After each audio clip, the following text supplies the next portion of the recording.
मैं बैठे बैठे यही सोच रहा था कि तभी मेरी गर्दन पर एक ठंडी सी हवा आई, जैसे कोई अपने मुंह से हवा मारता है ना, बिल्कुल वैसे ही। इधर से मुझे भी दरवाजा खटखटाने की आवाज आई और मैं भी दरवाजा खोलने गया। मैंने दरवाजा खोलने की कोशिश की। 14 अप्रैल 2020, जब पूरे देश में लॉकडाउन की वजह से सब कुछ बंद पड़ा था। सड़कें खाली थी, बाजार बंद थे, दफ्तर बंद पड़े थे, लोग अपने अपने घरों से काम कर रहे थे। और ऐसे में बंद हो जाते हैं हम 3 दोस्त अपने पंडित जी के फार्म हाउस में। पंडित जी हम अपने उस दोस्त को कहते थे जो बहुत ही पूजा पाठ वगैरह में लगा रहता था, और फार्म हाउस भी उसी का था।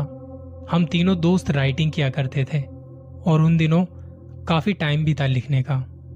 नए नए टॉपिक्स मिलते रहते थे और इसी बीच आया हमारे हाथ एक प्रोजेक्ट जो कि हमें अगले 10 दिनों में कंप्लीट करके देना था। टॉपिक था सुपर नेचुरल पावर, पैरानॉर्मल। कुछ ऐसा लिखना था जिसे सुन के सामने वाला डर के सहम जाए। मुझे शुरू से ही हॉरर कंटेंट लिखना बड़ा पसंद था।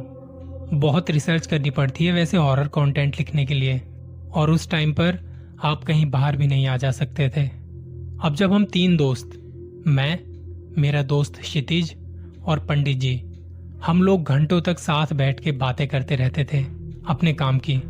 कई बार बातें इतनी लंबी चलती थी कि दिन का पता ही नहीं चलता था। 14 अप्रैल 2020 को जब हम अपने प्रोजेक्ट के बीच में बीच वाले प्लॉट में कहीं फंसे पड़े थे, तो बीच रात क्षितिज को सूझा कि एक हॉरर गेम खेलें। मैंने कहा भाई टाइम देख, 3:30 बज रहे हैं। तो क्षितिज ने कहा कि भाई कौन सा कहीं जाना है सुबह, बताओ खेलोगे? पंडित जी ने कहा कि देखो यहाँ कोई हॉरर गेम या चैलेंज नहीं लेगा, मैं पहले ही बता रहा हूँ। मैंने कहा भाई पंडित पहले सुन तो ले। तो कहता नहीं यार कुछ नहीं खेलना, देखो लिखने तक तो ठीक है पर इन सब चीजों के गेम या चैलेंज करना नहीं चाहिए, मैं पहले ही बता रहा हूँ। क्षितिज ने कहा अरे रुक तो यार, देख इस फार्म हाउस में अभी 3 कमरे खुले हैं, बाकी सारे बंद। तो हम तेरे स्टोर रूम का दरवाजा खोलेंगे और हम में से कोई भी एक वहां जाके 10 मिनट के लिए रुकेगा लाइट बंद करके। अगर तो 10 मिनट तक दरवाजा नहीं खोला तो जो अंदर होगा वो जीत जाएगा, और उसे अंदर डर लगा तो वो दरवाजा बजा के इशारा कर देगा कि मुझे बाहर आना है। क्षितिज की बात सुन के पंडित बोल पड़ा भाई देखो मैं इस खेल से दूर हूं, मैं तो नहीं जाने वाला। तब क्षितिज ने मेरी तरफ इशारा करते हुए कहा बोल करेगा चैलेंज? मैंने कहा अगर मैं रुक गया तो? क्षितिज ने कहा कि भाई अगर रुक गया तो 10,000 मेरी तरफ से, नहीं रुक पाया तो? मैंने कहा 10,000 मेरी तरफ से। पंडित जी से स्टोर रूम की चाबी ली, उसे खोल के देखा, लाइट जलाई। पंडित जी ने बोला अभी भी सोच लो तुम लोग, तुम ठीक नहीं कर रहे, रात के इस वक्त ये सब करना ठीक नहीं है भाई। क्षितिज ने मुझे कहा तू तैयार है? मैंने कहा बिल्कुल तैयार हूं। क्षितिज ने कहा कि अपना मोबाइल दे। मैंने उसे अपना मोबाइल दिया और ये बात सुनकर मुझे भी थोड़ा अजीब लगा। उसने ये बात मुझे पहले नहीं बताई थी, पर उसने मोबाइल लिया, टाइम दिखाया और बाहर से दरवाजा बंद किया और उस कमरे की मेन लाइट बाहर से बंद कर दी। क्षितिज और पंडित जी दूसरे कमरे में जाके खड़े हो गए और उनकी नजरें कमरे की तरफ थी, क्योंकि मुझे अगर डर लगा और मैंने दरवाजा खटखटाया तो वो जल्दी से आके दरवाजा खोल सके। मुझे वहां अंदर 2-3 मिनट तक कुछ दिखाई नहीं दिया, मुझे अपना हाथ तक नजर नहीं आ रहा था, इतना अंधेरा था वहां पर। फिर जब थोड़े टाइम चुप बैठे रहने के बाद मेरी आंखों ने अंधेरे में हल्का हल्का देखना शुरू किया। बाहर से इस कमरे की खिड़की में थोड़ी थोड़ी रोशनी आ रही थी। मैं वहां के माहौल में थोड़ा ढल चुका था, अंधेरे में कुछ कुछ देख पा रहा था। एकदम सन्नाटा पसरा पड़ा था, क्योंकि गाड़ियों का कोई शोर नहीं था, किसी तरह की कोई आवाज नहीं आ रही थी। मैंने वहां 2-4 ईंट रखी देखी, उन पे जाके बैठ गया। मेरे पास ना तो घड़ी थी ना मोबाइल। सोच रहा था कि कब 10 मिनट होंगे। एक एक मिनट बहुत बड़ा लग रहा था। सोच रहा था कि 10,000 के चक्कर में आके मैंने गलती तो नहीं कर दी। मुझे ही हीरो बनने का शौक चढ़ा था ना। मैं बैठे बैठे यही सोच रहा था कि तभी मेरी गर्दन पर एक ठंडी सी हवा आई, जैसे कोई अपने मुंह से हवा मारता है ना, बिल्कुल वैसे ही। मैंने अपनी गर्दन पर हाथ लगाया तो कुछ धूल सी चिपकी पड़ी थी। शायद स्टोर रूम की दीवारों से झड़कर कुछ धूल मिट्टी गिर गई होगी। मुझे लग रहा था कि 10 मिनट तो हो गए, पर पता नहीं क्यों उन्होंने दरवाजा नहीं खोला अभी तक। मैं बस बैठा रहा कि शर्त हार गया तो उन लोगों की भी बाहर से आवाज नहीं आ रही थी। तभी दरवाजा खटखटाने की आवाज आई। बाहर से क्षितिज और पंडित ने वो आवाज सुनी और दरवाजा खोलने के लिए आने लगे। इधर से मुझे भी दरवाजा खटखटाने की आवाज आई और मैं भी दरवाजा खोलने गया।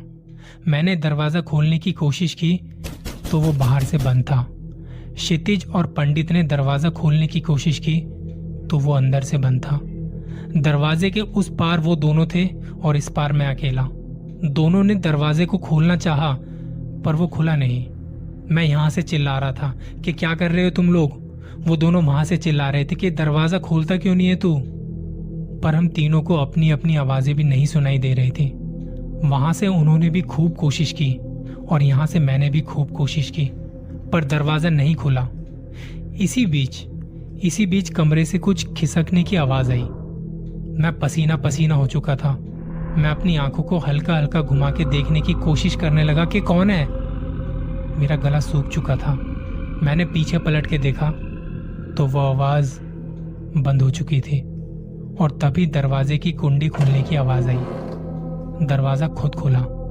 देखा तो बाहर दोस्त खड़े थे। मेरी हालत देख के पंडित और क्षितिज ने कहा तू ठीक है ना। और थोड़ी देर में वहां कॉरिडोर की लाइट झिलमिलाने लगी, बंद चालू होने लगी। चांद की रोशनी से काफी कुछ नजर आ रहा था। कॉरिडोर काफी लंबा सा था और जब ये सब कुछ हो रहा था कॉरिडोर में थोड़ी दूर से कुछ आवाज आती है।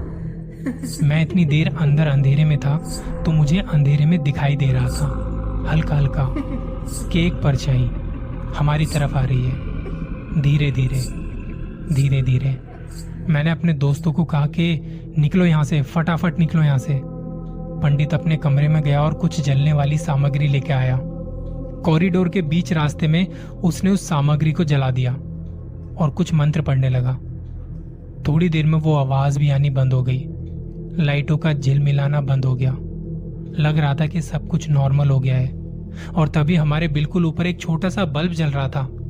उसमें बिजली के करंट से धमाका होता है। पंडित जी ने कहा बाहर की साइड गार्डन में चलो। हम तीनों वहां गए। पंडित ने हमारे चारों तरफ एक गोला बनाया और कुछ पाठ करने लगा। सूरज निकलने में अभी भी वक्त था। हम वहां बैठे बैठे कांप रहे थे। पंडित ने कहा कि बिना हिले डुले बस बैठे रहो। वहां हमारे आसपास 4 परछाई हमारे गोल गोल घूम रही थी। काफी देर तक ये सिलसिला चलता रहा और जब धीरे धीरे वो पहली किरण धरती पर पड़ने लगी तो वो कहीं गायब हो चुके थे। वो चारों परछाइयां गायब हो चुकी थी। पंडित ने कहा कि अब या तो इस फार्म हाउस को छोड़ना पड़ेगा या इसकी शुद्धि करनी पड़ेगी। बाहर हम कहीं जा नहीं सकते और यहाँ रहने का मन नहीं था। घबरा चुके थे, डर चुके थे हम। पंडित ने अपने किसी खास मित्र को फोन किया और उन्हें बुलाया जो यहीं पास में रहते थे। उस दिन पहले तो हमने थोड़ा आराम किया क्योंकि पूरी रात सोए नहीं थे। फिर शाम को 6 बजे पंडित और उसके मित्र ने पूजा शुरू की जो कि काफी देर तक चली। पंडित ने बताया कि तुम्हें ये नहीं करना चाहिए था जो तुमने कल किया। मेरी बात सुनते तो ऐसा नहीं होता। हम जिस जगह पर हैं यहाँ पर कुछ बुरी आत्माओं का वास है। जब ये फार्म हाउस हमने जिससे खरीदा था तो उसने इसी डर से इसे बेच दिया था कि यहाँ कोई बुरा साया है। जिसके बाद हमने इस घर की शुद्धि की थी, इस फार्म हाउस की शुद्धि की थी। और तुमने कल के दिन जो वो खेल खेला, वो खेल खेल कर उन्हें वापस बुला लिया, उन सोई हुई आत्माओं को जगा दिया। इससे पहले मैंने अपनी जिंदगी में कभी डर को इतने करीब से महसूस नहीं किया था। डर की सही परिभाषा मुझे उस दिन समझ में आई थी। इन चीजों को कभी भी हल्के में मत लेना। ये कोई खेलने की चीज नहीं है। उन्होंने अपना खेल शुरू किया ना तो बहुत मुश्किल हो जाएगी। इसलिए मजाक में भी ऐसा खेल मत खेलना, कभी मत खेलना।